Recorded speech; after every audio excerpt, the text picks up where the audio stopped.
Grande eres, Señor, y por eso esta tarde queremos que sobrepases sobre todo problema y adversidad.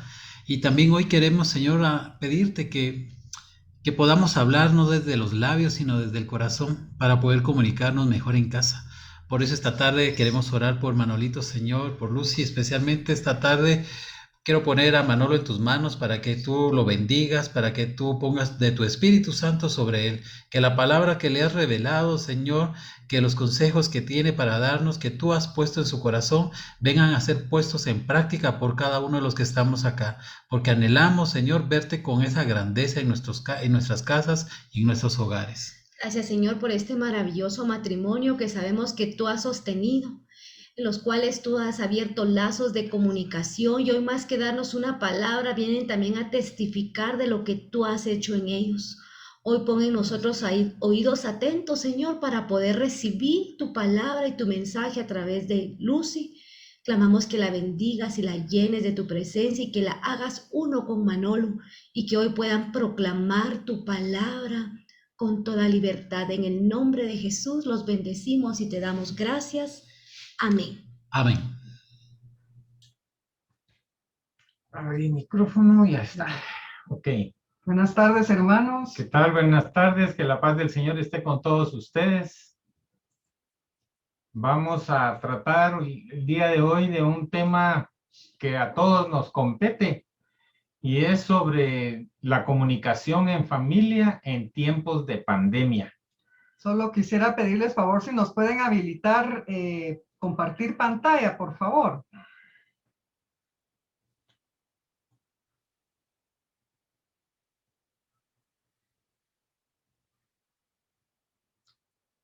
Ahí vamos a ver. Ahí está. Ahí estamos ya, gracias.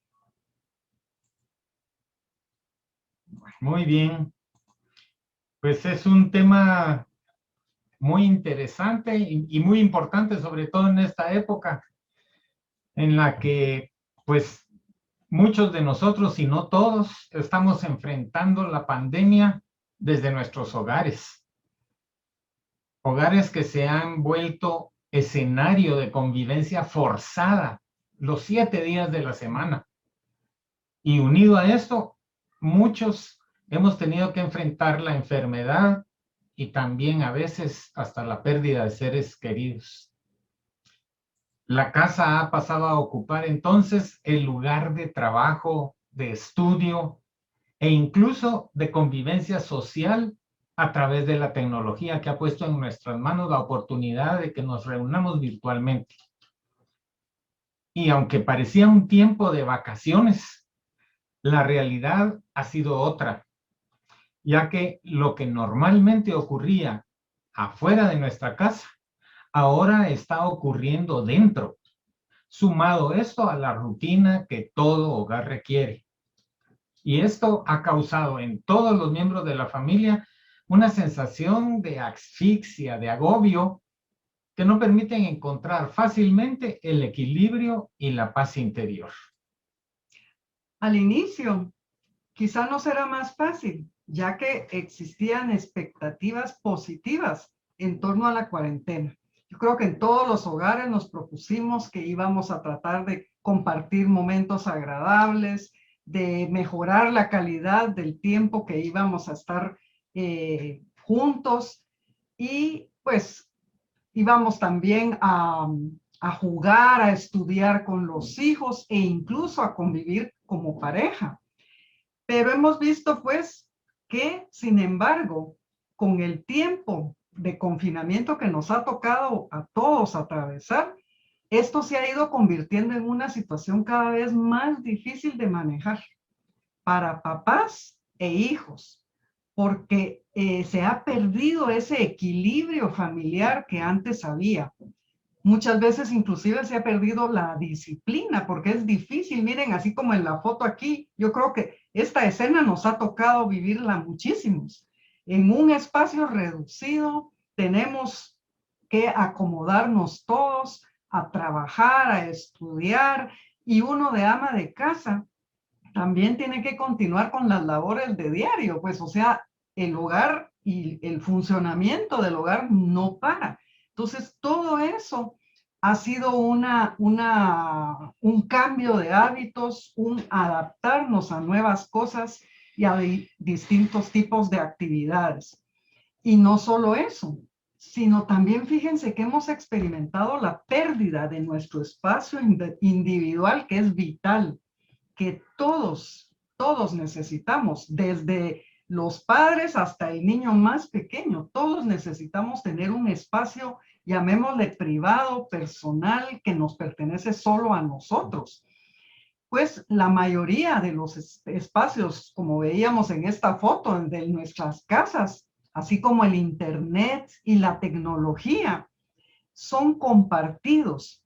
O sea, yo he tenido, por ejemplo, la experiencia en mi grupo de oración en que muchas hermanas no pueden entrar al grupo porque a la misma hora del grupo el hijo o la hija están estudiando, tienen que usar la computadora o el esposo está trabajando. Entonces, en fin, esto ha generado, como les decía, nos hemos sentido invadidos en nuestra privacidad. Y esto obviamente ha generado sentimientos de invasión y por consecuencia de enojos, de frustraciones. Nos sentimos con ansiedad y también con malestar.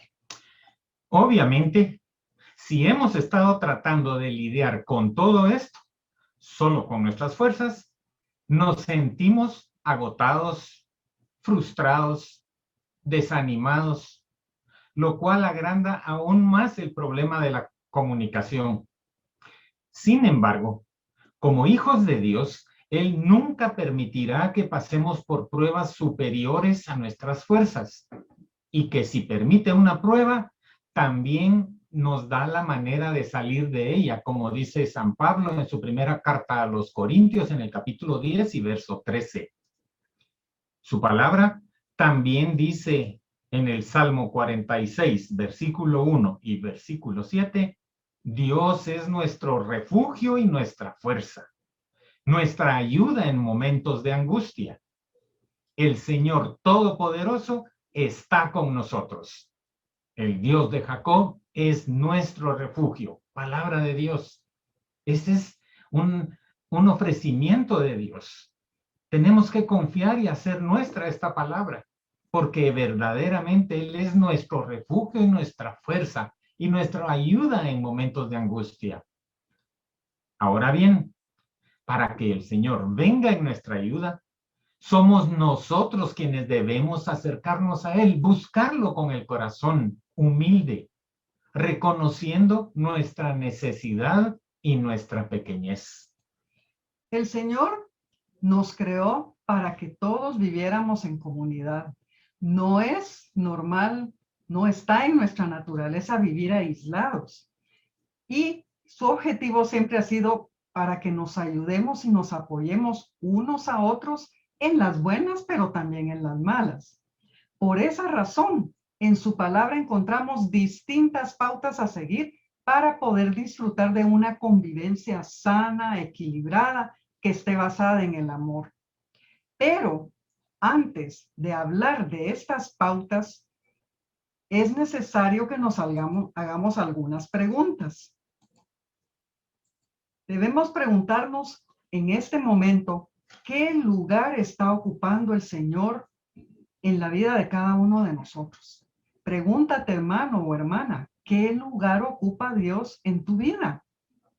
¿Será que el Señor es el centro de tu vida, es el centro de tu matrimonio, de tu hogar? ¿O será que el Señor es alguien a quien solo buscas cuando tienes necesidad, cuando quieres que Él haga algo por ti? En el Salmo 127:1 leemos lo siguiente. Dice el Señor, si el Señor no construye la casa, de nada sirve que trabajen los constructores. Hermanos, entendamos con esta cita que si el Señor no es el fundamento de nuestra vida, si el Señor no es el fundamento de nuestros hogares, estamos solos en esa lucha. Estamos únicamente esforzándonos con nuestras propias fuerzas. Y sigue diciendo así: si el Señor no protege la ciudad, de nada sirve que vigilen los centinelas. No debemos olvidar, hermanos, que tenemos enemigos que están acechándonos constantemente. ¿Y a quiénes acechan? A los que están débiles, a los que no tienen vigías. En este caso vemos pues la necesidad que tenemos de hacer del Señor el centro de nuestra vida. Y como dice Lucy, necesitamos ser los vigías en nuestro hogar, porque es nuestro deber cuidarnos a nosotros y también cuidar a los nuestros, entiéndase, a nuestros hijos. Entonces, si realmente deseamos que reine la paz y la armonía en nuestros hogares, lo primero es darle al Señor el primer lugar en nuestra vida y poner en sus manos nuestros matrimonios, nuestros hijos. El Señor no desea ser solo un invitado ocasional en nuestros hogares. Él desea habitar en ellos, estar con nosotros. En el Apocalipsis, en el capítulo 3 y verso 20, dice el Señor: mira, yo estoy llamando a la puerta. Si alguien oye mi voz y abre la puerta, entraré en su casa y cenaremos juntos. Como vemos en esta imagen, y ya seguramente has escuchado esto, esa puerta no tiene un cerrojo, no se puede abrir desde afuera. Y esa puerta representa la puerta de nuestro corazón. Por eso dice el Señor, está tocando a nuestra puerta. Si alguien oye su voz, si alguien oye que el Señor está hablando y le abre su corazón, Él entrará en nosotros y va a cenar con nosotros. Eso significa que va a estar conviviendo con nosotros para que nosotros en intimidad con Él podamos no solo transmitirle lo que tenemos en nuestro corazón, sino también escuchar su voz, su dirección, para que el Señor sea el centro de nuestras vidas y habite en nuestros hogares.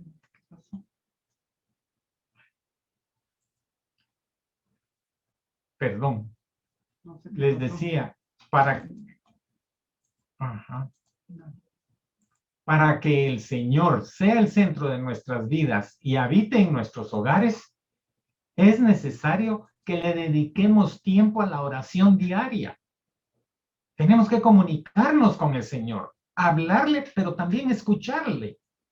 Y también tenemos que dedicarle tiempo a la lectura, meditación de su palabra. En primer lugar, a solas, para nosotros, para fortalecernos como personas, pero también en pareja, porque entonces entre dos vamos a poder enfrentar las situaciones más fácilmente, y si ambos tenemos la dirección del Señor, vamos a saber que juntos vamos a proteger a nuestros hijos también. Entonces es también importantísimo que nos reunamos a orar y a leer las Sagradas Escrituras en familia, porque también tenemos que enseñarle a nuestros hijos, a los pequeños de la casa, el valor de la dirección de Dios a través de la lectura y la comprensión de lo que las Sagradas Escrituras nos están diciendo. Recordemos el dicho que dice: familia que reza unida, permanece unida. Si buscamos al Señor de todo corazón, si le presentamos nuestras necesidades, Él responderá de formas que nosotros ni siquiera nos imaginamos. Además, a través de su palabra, nos va a dar instrucciones, nos va a alentar, también corregir si vamos por el camino equivocado. En fin, nos dará lo necesario para que podamos afrontar lo que vaya sobreviviendo. En Jeremías, en el capítulo 29, versos 11 y 13, dice así: yo sé los planes que tengo para ustedes. O sea, el Señor lo sabe todo, hermanos. Recordemos que todos nacemos con un propósito, y ese propósito siempre va a ser lo mejor para nosotros.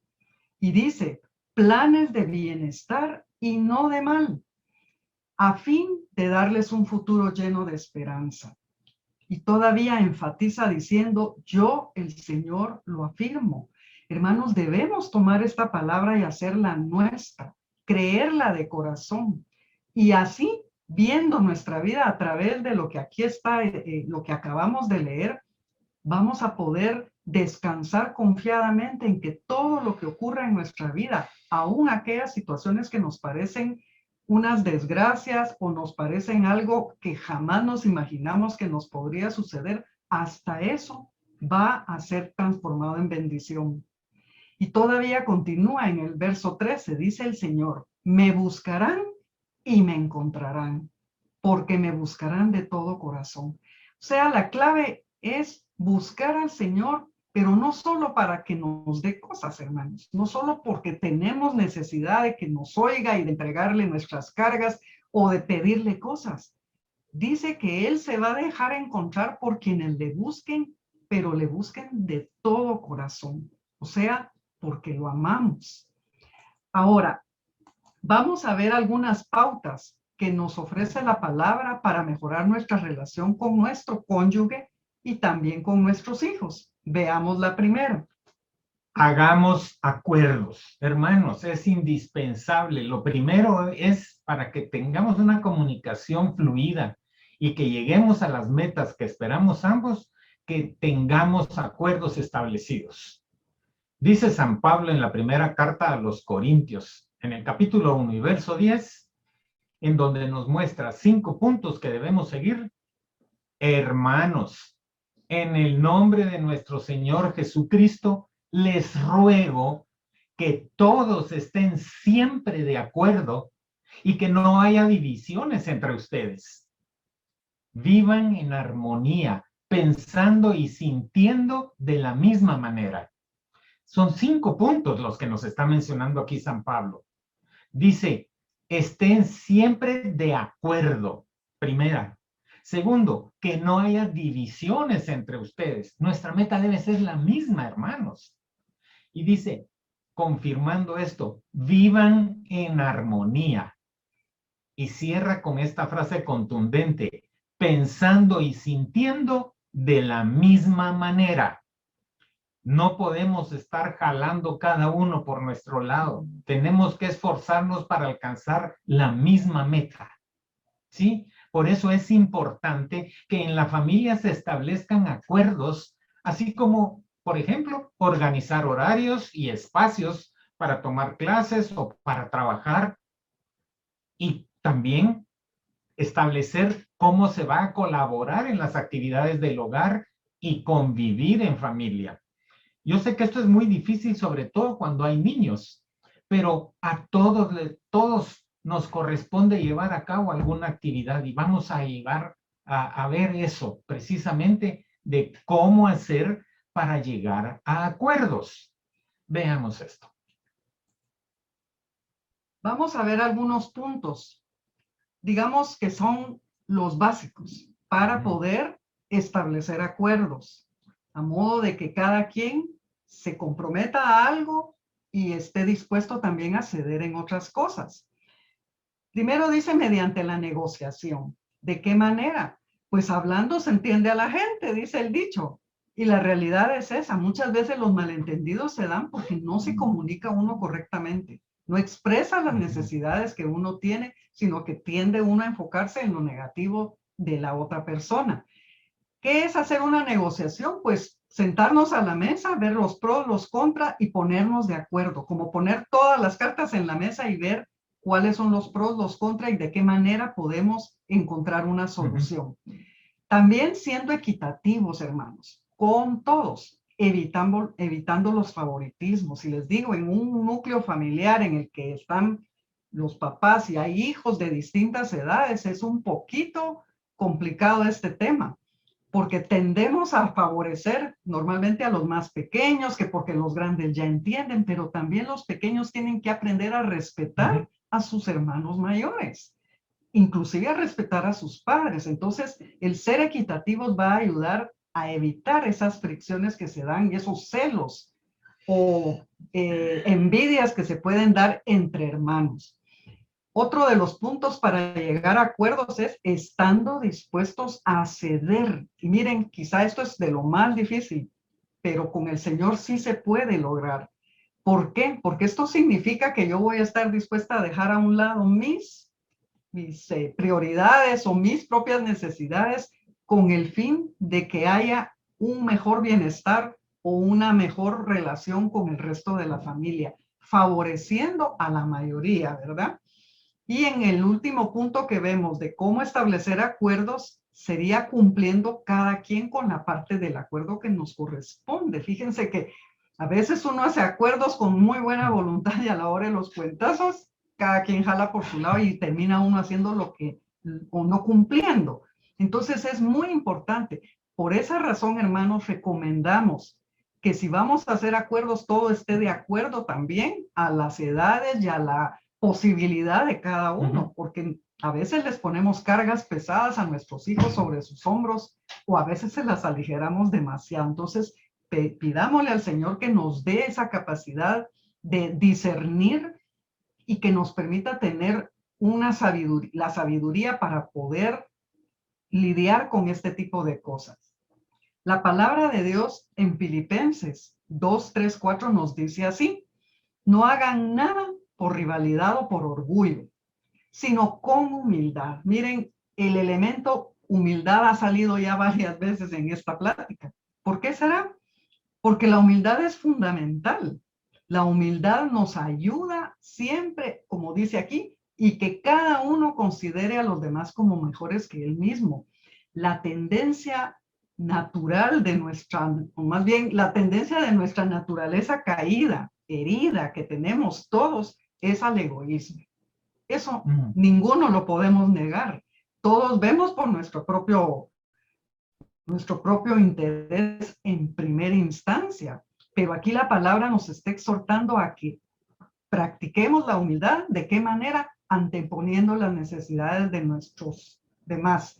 Y dice, ninguno busque únicamente su propio bien, sino también el bien de los otros. Otro punto muy importante es practicar el pedir y otorgar perdón. Esto suena muy fácil, pero todos sabemos que no lo es. Para algunos es muy difícil pedir perdón y también otorgar perdón. San Pablo también trata el tema en su carta a los Colosenses, en el capítulo 3, versículo 13, en donde dice: sopórtense unos a otros y perdónense si alguno tiene una queja contra otro.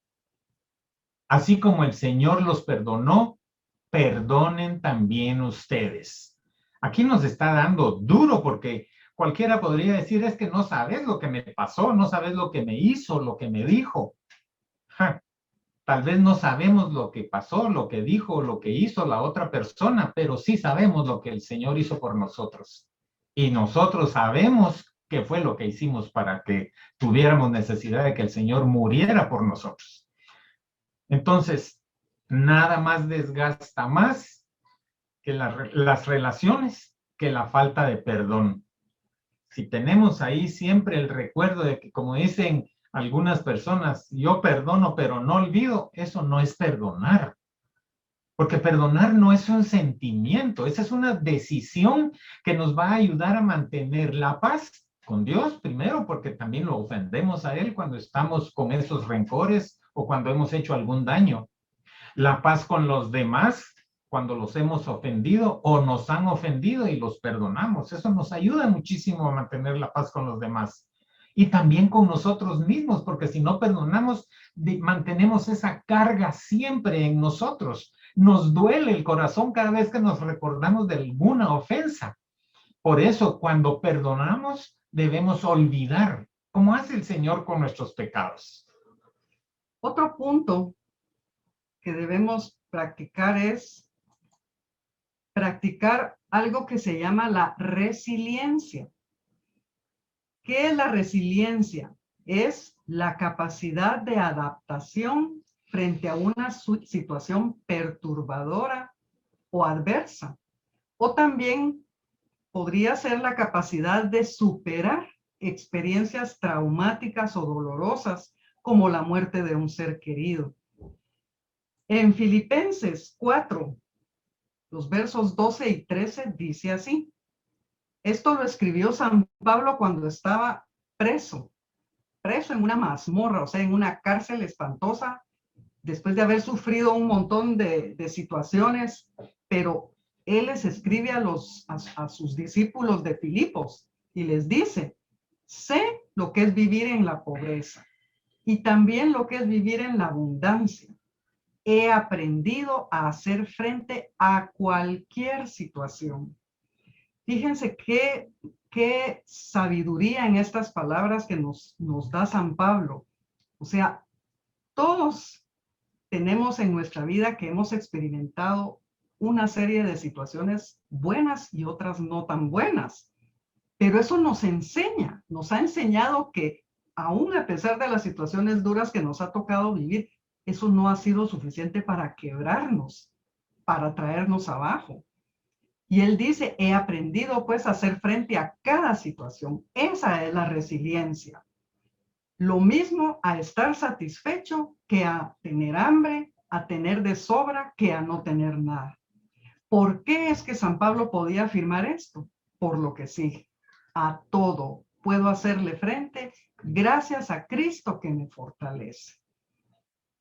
Ahora, ¿cómo vamos entonces nosotros en familia a fortalecer la resiliencia ante esta emergencia, ante esta situación irregular que nos está tocando vivir? Pues la primera cosa es expresarnos, expresar nuestros sentimientos, expresar nuestros pensamientos, los de cada uno de la familia. Tenemos que aprender también a enseñarle a los demás a que se expresen, que no se queden callados con lo que sienten, con lo que piensan.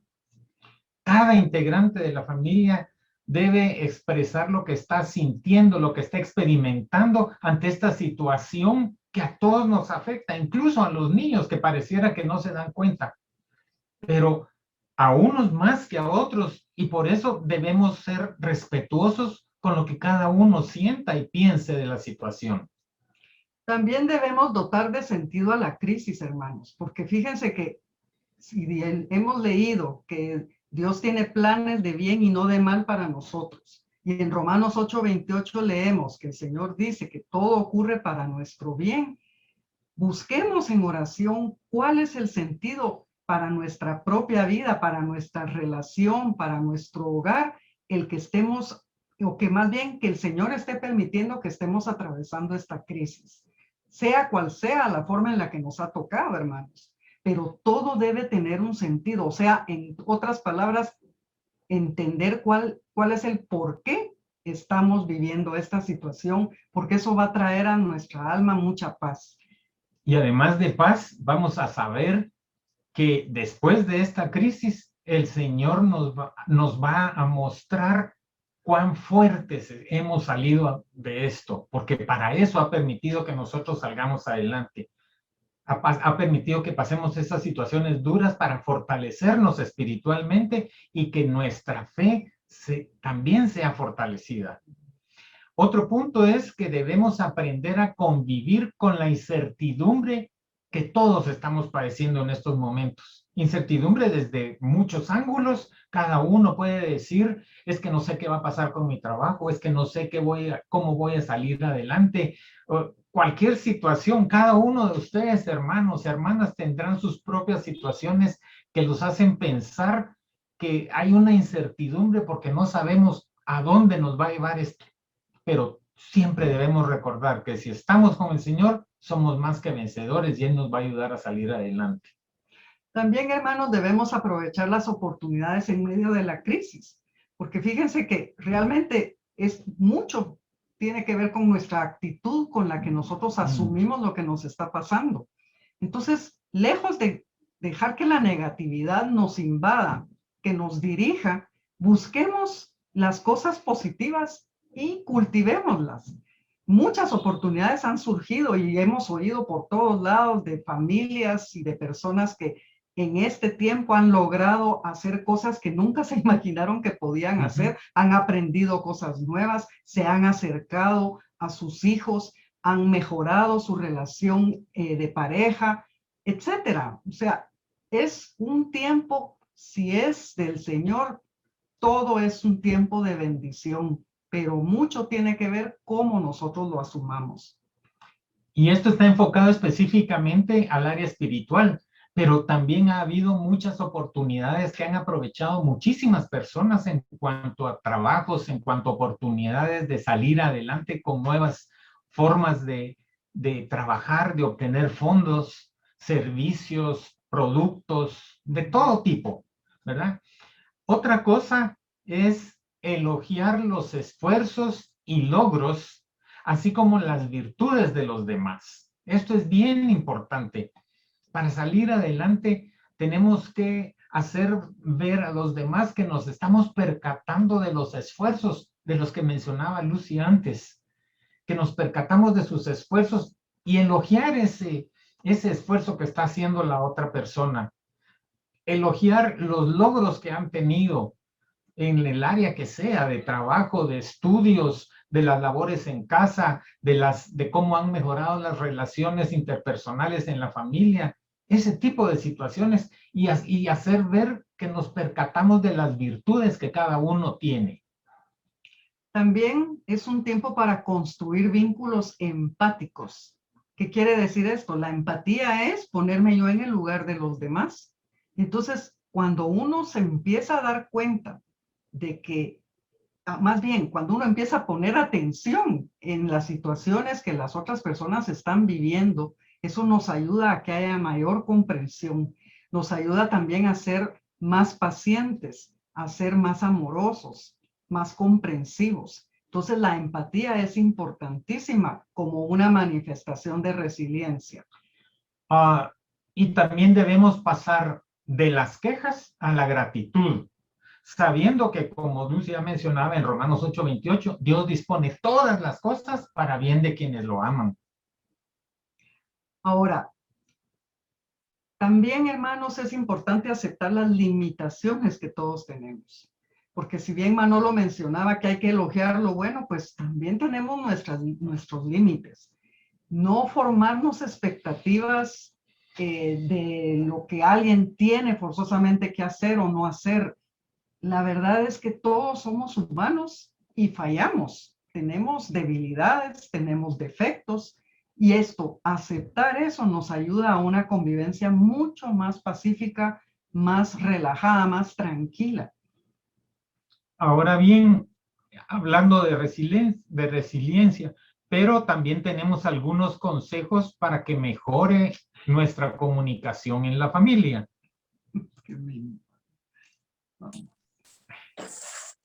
El primero de estos consejos es propiciar momentos para compartir en pareja y en familia. ¿Sí? O sea, no estemos sentados esperando a que las cosas se den, hermanos. Es que nosotros tenemos que planificar las actividades, porque si no nos vamos a quedar sentados esperando de verdad. O bien pensar que cuando haya tiempo, entonces vamos a hacer tal cosa. No, es que el tiempo hay que hacerlo para poder mejorar nuestra relación en pareja. Por ejemplo, aquí una foto de una pareja que sale a dar una vuelta, a caminar cerca de su casa o se van a un campo abierto donde puedan respirar aire puro sin ninguna restricción. Y también actividades familiares donde todos participen y que se sientan a gusto, porque de verdad es cuestión, como les digo, de que tenemos que romper con esa situación de que cada quien quiere jalar solo para sí mismo. En este sentido, creo que es muy importante, hermanos, poner restricciones en cuanto al uso de aparatos en la casa. Más adelante va a haber una plática específicamente sobre tecnología, pero en este caso, poner normas para que los momentos de convivencia sean realmente de eso, olvidándonos de todo lo que tiene que ver con el exterior, ¿verdad? ¿Y por qué? Porque el objetivo de estos momentos para compartir es disfrutar de la compañía de los demás. Sí, ahora que Lucy estaba hablando de esto, me vino a la mente qué es lo que a nosotros nos ha ayudado mucho. Y es el hecho precisamente de compartir responsabilidades en cuanto a las actividades de casa. Pero también mis nietos, tanto los 3 mayores como los 3 menores, se han involucrado en cosas que podíamos decir tan sencillas como las comidas. Entre los mayores hay días específicos que cocina cada uno de ellos y se ha vuelto una cosa muy grata y esperada por cada uno de los que les toca, porque va como a sorprender al resto de la familia con lo que va a cocinar cada vez. Y entonces es una de las ventajas que ha tenido este reto que la pandemia ha traído a nuestras casas. Bien, en otro punto importante en cuanto a la comunicación efectiva es que los padres deben dar instrucciones claras a los hijos, porque no se trata solo de decir vas a hacer esto, sino le tienen que enseñar cómo hacerlo, con el ejemplo. Miren, en la Biblia encontramos cómo el Señor enseña. Primero es con el ejemplo, Él nos dice cómo se hacen las cosas y por qué razón y nos va enseñando paso a paso. De igual manera tenemos que actuar nosotros con nuestros hijos. Queremos tener respuestas adecuadas, enseñemos entonces correctamente lo que tienen que hacer y cómo hacerlo. Entonces, tenemos que dar instrucciones claras a nuestros hijos sobre sus responsabilidades y también sobre sus privilegios. Recordemos que a nuestros hijos les podemos dar privilegios, pero deben poner siempre y cuando cumplan con las reglas, ¿verdad? Entonces, así como el Señor pone condiciones para que nosotros recibamos bendiciones, en la palabra de Dios estamos viendo constantemente cuáles son las bendiciones que el Señor tiene, aun cuando no todas son bendiciones que tienen condiciones, no todas son condicionadas, pero hay muchísimas bendiciones que tenemos que cumplir algo para que el Señor nos bendiga de esa manera. Otro punto es el siguiente. Sí. Escuchar con atención, viendo a los ojos cuando nos hablan. Miren, no hay cosa más desagradable que un hijo venga con uno y uno no deje de hacer lo que está haciendo, sino uno tiene que parar para escuchar o decirle, mira, permíteme un momentito, voy a terminar lo que estoy haciendo. Y eso sí, prestarle toda la atención que el niño requiera o el joven. Esto va a ayudar a entender los argumentos de los demás y eso nos va a ayudar también a evitar juicios precipitados. Fíjense que está comprobado que los mejores conversadores son aquellas personas que saben escuchar. Nos encanta que la gente nos oiga. Y entonces es importante ver a los ojos, ponerse, miren como la foto me gustó porque el papá está a la altura del niño. Es importante que los padres bajen al nivel de sus hijos para poder verlos a los ojos, porque ¿qué mensaje les va a transmitir eso a los muchachitos? Me interesa lo que me estás diciendo. Y poner nuestros 5 sentidos a lo que ellos nos están compartiendo.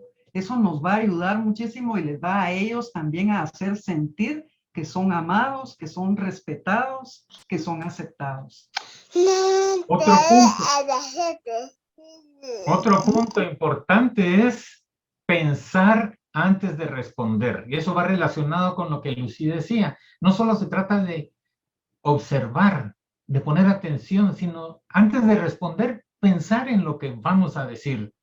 Si lo que voy a decir edifica, entonces lo digo. Si lo que voy a decir destruye, entonces mejor me callo. Porque toda palabra dicha no se la lleva el viento, como dice el dicho. Porque esta produce un impacto, ya sea bueno o malo, en la otra persona. Entonces hay que tener mucho cuidado en las respuestas. Y la palabra de Dios en el libro de Proverbios, en el capítulo 15 y verso 1, dice: la respuesta amable calma el enojo. La respuesta violenta lo excita más. ¿Queremos seguir con una discusión que no para? Sigamos con respuestas violentas. ¿Queremos pararlo? Tenemos entonces que dar respuestas amables. Más adelante en el Proverbio 25, en el capítulo 15, dice: la paciencia calma el enojo. Vemos pues que la respuesta amable y la paciencia sirven para calmar el enojo. Las palabras suaves, pues, rompen la resistencia. Y ese es un consejo muy sano que no sirve solamente para la familia, sirve en cualquier circunstancia, en los trabajos también. Así que aprendamos a ser amables en nuestras respuestas y a ser pacientes y calmaremos los enojos.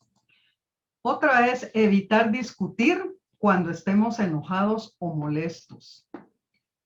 Debemos, hermanos, parar, contar hasta 10, hasta 1000, hasta 1,000,000 si es necesario, y a veces hasta poner distancia de por medio hasta que nos calmemos.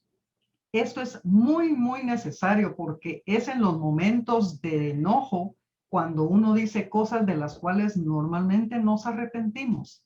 Y es muy, muy delicado.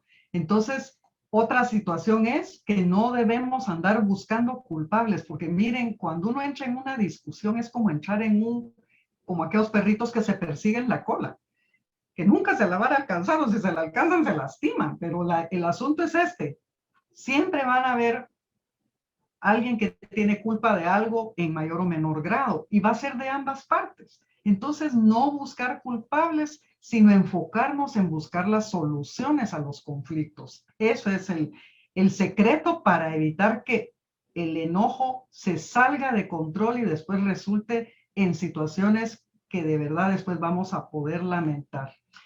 Entonces, si hay algo que nos molesta, en lugar de enfocarnos en lo que no recibimos de los demás, expresemos cómo nos sentimos al respecto, sin acusar a nadie, ya que quien se siente acusado se va a defender. Otra es aceptar nuestros errores, hermanos, delante de los demás. Esto requiere humildad, pero el aceptar nuestros errores trae muchísima sanidad a las relaciones, porque normalmente con lo que nos topamos es con dos personas orgullosas, que es como juntar dos piedras que al rozarse causan chispas. Entonces, quien acepta sus errores es como la parte que cede, pero cediendo en el sentido de reconocer de que ha tenido su parte de culpa en la situación. Y pedir perdón, como Manolo lo mencionó antes, pero no solo se debe quedar en eso, porque miren, cualquiera puede decir me arrepiento, y matarse el pecho y jurar y perjurar que se siente mal o que está arrepentido. Lo que realmente va a manifestar esa transformación o ese deseo es el cambio de actitudes o tomar acciones correctivas al respecto. Otro punto muy importante es que tenemos que respetar otros puntos de vista distintos a los nuestros, porque es importante recordar que nadie es el dueño de la razón, ¿sí? Entonces, aquí también tenemos que tomar en cuenta que hombres y mujeres pensamos y sentimos de diferente manera. Esto es un punto que no vamos a tratar extensivamente el día de hoy, porque es solo un tema de un estudio específico de la manera de pensar y de hablar de hombres y mujeres, el idioma hombre y el idioma mujer. Pero por lo que debemos tratar de comprender entonces qué es lo que quiso decir nuestro cónyuge y qué es lo que nosotros entendemos al respecto, ¿verdad? Puesto que nuestro lenguaje también es diferente, no solo nuestra manera de pensar, nuestro lenguaje también. Entonces tenemos que tratar de comprender, y si no lo entendemos, platicar. Por eso se trata de comunicarnos, romper esa barrera que naturalmente levantamos nosotros cuando nos sentimos incómodos porque creemos que nos dijo tal cosa. Muchas veces nos equivocamos en ese sentido y tenemos que buscar una explicación para que nos quede claro cuál es el mensaje que trataron de decirnos o que nosotros tratamos de expresar. Sí. Otro punto es poner atención a la comunicación que no es verbal, ya que es tan importante como la verbal. En algunas ocasiones, lo importante no es lo que se dice, sino cómo se dice. Y esto es muy, muy frecuente que sucede, que tenemos, tal vez la intención no era mala, pero si se dice de mala manera, entonces está transmitiéndose un lenguaje que no es verbal, sino corporal, que es opuesto. Y generalmente somos tan sensibles que percibimos esa diferencia. Les digo, los niños sobre todo son súper sensibles a esto, que ellos nos están oyendo decir una cosa, pero están percibiendo lo que en realidad hay en nuestro corazón. Entonces, cuidado con esto. Debemos ser transparentes, debemos tratar de estar siempre que haya una congruencia, una concordancia entre lo que decimos y lo que hacemos. Debemos expresar con nuestra comunicación verbal, debe ser acompañada de expresiones corporales que corroboren o que ratifiquen lo que les estamos diciendo. En la carta a los Filipenses, en el capítulo 2, versos 2 y 1, dice así: así que, si Cristo les ha dado el poder de animar, si el amor los impulsa a consolar a otros, si todos participan del mismo espíritu, si tienen un corazón compasivo, llénenme de alegría, viviendo todos en armonía, unidos por un mismo amor, por un mismo espíritu y por un mismo propósito. Esta cita, hermanos, es como el broche con el que estamos casi cerrando esta plática, que encierra en estos versos lo que hemos estado tratando. Si nosotros tenemos al Señor en nuestro corazón, si Él es el amor de nuestra vida, Él va a derramar de su amor en nuestros corazones, nos va a transformar y nos va a permitir esto, lo que dice esta cita, nos va a dar ese impulso, ¿sí? Para animar a los demás, para consolar a otros. Y habla de que si participamos del mismo espíritu, Él nos va a dar un corazón compasivo y va también a permitirnos vivir una vida en armonía, en familia, unidos todos por un mismo amor, por el mismo espíritu y por un mismo propósito. Hermanos, tarde o temprano, esta pandemia terminará. Y lo importante es que si el Señor ha permitido esto, es porque quería trabajar en nosotros. Quería trabajar áreas que necesitaban atención para que salgamos fortalecidos, como decía antes. Pero no solo fortalecidos, mejorados en nuestra conducta y en nuestra relación con los nuestros y con los demás. Por esa razón, en lugar de desperdiciar el tiempo preocupándonos o peleando con quienes conviven con nosotros, mejor ocupémonos en descubrir personalmente, pero también juntos, lo que el Señor nos quiere enseñar para que al final salgamos más que vencedores. Yo les invito, hermanos, a que cierren sus ojos. Vamos a orar un momento. Le vamos a agradecer al Señor porque pues nos ha permitido llegar hasta este día, aún a pesar de las circunstancias difíciles que estamos atravesando, aún a pesar de lo incierto del futuro. Pero aquí estamos, Señor. Te queremos esta noche dar gracias porque nos has guardado y nos has permitido, Señor, estar en nuestros hogares con nuestras familias. Tú sabes, Señor, que muchos de los que aquí estamos hoy también hemos tenido experiencias difíciles, duras, quizá de muerte o de enfermedad. Pero hoy, Señor, sabiendo de que tú estás en medio de nosotros, queremos pedirte que por medio de tu Espíritu Santo vengas a sanar, Señor, todas esas heridas que han quedado en nuestro corazón. Que tu Espíritu Santo llegue a cada uno de nosotros y nos lleve el consuelo y nos fortalezca, porque tu voluntad, Señor, siempre es para nuestro bien. Tu voluntad siempre es lo mejor para nosotros, aunque nosotros no lo entendamos. Te queremos clamar, Señor, para que nos permitas en el tiempo que todavía tenemos por delante, que ignoramos cuán largo va a ser, que nos permitas poner en práctica estas pautas que tú nos has mostrado esta noche. Sabemos que tu palabra siempre, Señor, es luz en nuestro camino. Es una lámpara a nuestros pies que nos va iluminando el sendero por el cual tú quieres que nosotros caminemos.